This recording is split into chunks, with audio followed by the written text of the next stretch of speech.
পারলে রাজনীতিতে আসেন, পারলে দল করে দেখান। কোন দলের নাম আমি বলিনি, কথাটাকে আমি জেনারেল রেখেছি। কোন দল এটা নিয়ে কোনো কথা বললো না। আপনারা এটাকে নিজের গায়ে যে মাখালেন, এটা ঠিক হয়নি। কোন দলকে টার্গেট করে বা কোন দলের পক্ষে আমরা কখনো কথা বলি না। আমি দেখেছি আমার গত সপ্তাহের যশোরের আলোচনার একটা লাইনকে কেন্দ্র করে আমাদের অনেক রাজনীতিবিদ বন্ধুরা অনেক ক্ষুব্ধ প্রতিক্রিয়া দেখাচ্ছেন। ওই কথাকে নিজেদের গায়ে টেনে, নিজেদের গায়ে মেখে ওনারা ক্ষুব্ধ হয়েছেন। প্রিয় ভাইয়েরা, আমি বলেছিলাম যে এক দল খেয়ে গিয়েছে, আরেক দল খাওয়ার জন্য রেডি হয়ে আছে। তো এখানে কি আমি কোন দলের নাম বলেছি? বাংলাদেশে 48টা প্রায় নিবন্ধিত রাজনৈতিক দল, কোন দলের নাম আমি বলিনি। কথাটাকে আমি জেনারেল রেখেছি। দায়ীদের বৈশিষ্ট্যই এটা, দায়ীরা জেনারেলি কথা বলে, যার যেই মেসেজ নেয়ার তারা সেখান থেকে নিয়ে নেয়।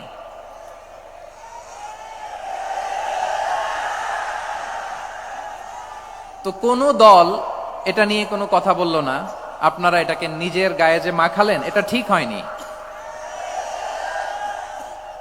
আমি বলবো যে এটা খুবই অনভিপ্রেত হয়েছে। কোন দলকে টার্গেট করে বা কোন দলের পক্ষে আমরা কখনো কথা বলি না। আমরা কোরআনের পক্ষে কথা বলি, ইসলামের পক্ষে কথা বলি, ঠিক কিনা বলেন? সো একটা জেনারেল কথাকে যদি আমার রাজনীতিবিদ বন্ধুরা নিজেদের গায়ে মাখেন, ক্ষুব্ধ প্রতিক্রিয়া জানান, এতে করে সাধারণ জনগণের কাছে একটা নেগেটিভ মেসেজ যাবে ওনাদের ব্যাপারে। এটা হোক আমরা চাই না। এদেশের যত এই যে আমার ভাইয়েরা, এই যে আমি এই যে কথা বলতেছি, সাদা টুপি, ও আচ্ছা আচ্ছা, চলে যাবেন না? একটু জায়গা দিয়ে দেন ওনাকে। হয় কি, লক্ষ লক্ষ মানুষের ভিড়ে আপনি যদি উঠতে চান খুব কঠিন হয়ে যায়। যদি পারেন একটু বসেন, আর না পারলে ভাইকে একটু জায়গা দিয়ে দেন। আমার দিকে তাকান, এই সিলেট, এদিকে তাকাও, এদিকে এদিকে, ফাইন। তো আমার প্রিয় রাজনীতিবিদ বন্ধুদের আমি বলবো, কথাটা ছিল ভেরি জেনারেল, এটা নিজেদের গায়ে মাখানোর কোনো দরকার নাই। আমরা এই যে এক্সিস্টিং যে রাজনৈতিক চর্চা, এটা থেকে আমরা বেরিয়ে আসতে চাই। আমরা চাই না এদেশে চাঁদাবাজি, দখলবাজি থাক, ঠিক কিনা বলেন? এদেশে কোনো দুর্নীতি থাক, টেন্ডারবাজি থাক, এগুলো আমরা চাই। আই হেট পলিটিক্স একটা জেনারেশন আছে, এই বেশিরভাগ জেনজি অফ সিলেট, এরা আই হেট পলিটিক্স জেনারেশন। এরা পলিটিক্স কে পছন্দ করে না। তো কেন করে না, এর দায়ভার আমাদের আছে না নাই? আছে। এবং আমরা দেখেছি ক্ষমতার পালাবদল যখন হয়, এক সরকার যায় আরেক সরকার আসে, তখন দুর্নীতির ফিরিস্তি আমরা জানতে পারি, এর আগে জানতে পারি না। প্রতিটা দলের ভেতরেই আমরা এই বাজে চর্চাটা দেখেছি। সো এখন আমাদেরকে শুধরে নেয়ার সময় এসেছে।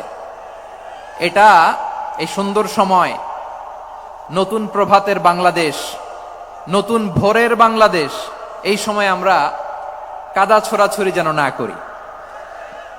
আমাদের শপথ নেয়ার সময় এসেছে। প্রতিটি দল, নিবন্ধিত 48টি, সবগুলো দলের এখন শপথ নেওয়া উচিত যে আমরা কোনোদিন আর চাঁদাবাজি করব না, টেন্ডারবাজি করব না, দখলবাজি করব না।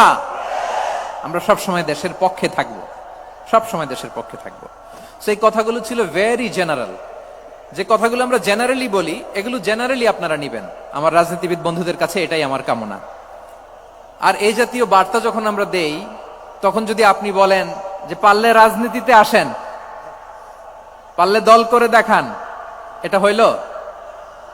আমি কি এরকম কোনো কথা বলেছি? না। আমি একজন মুফাসসিরে কোরআন, আমি একজন আলেম, এর বাইরেও আমার সবচেয়ে বড় পরিচয়, I am a citizen of Bangladesh. আমি বাংলাদেশের একজন সাধারণ নাগরিক। আমার দেশের যে কোনো সমস্যা, যে কোনো ইনকনসিস্টেন্সি, অসঙ্গতি নিয়ে মত প্রকাশের স্বাধীনতা আমার আছে না নাই?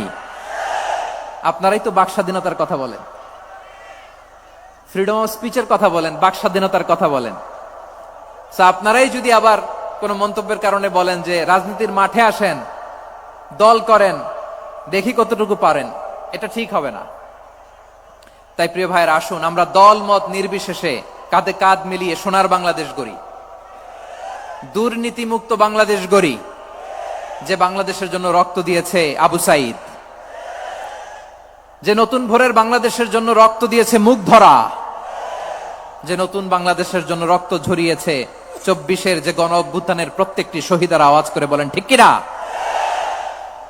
আল্লাহ তাআলা আমার দেশকে তুমি নিরাপদ করো, শান্তিময় করো, আমরা যেন স্বাধীন সার্বভৌম বাংলাদেশে মাথা উঁচু করে বিশ্ব দরবারে দাঁড়াতে পারি। আল্লাহ তুমি তৌফিক দান করো। আওয়াজ করে সবাই পড়ে আমিন।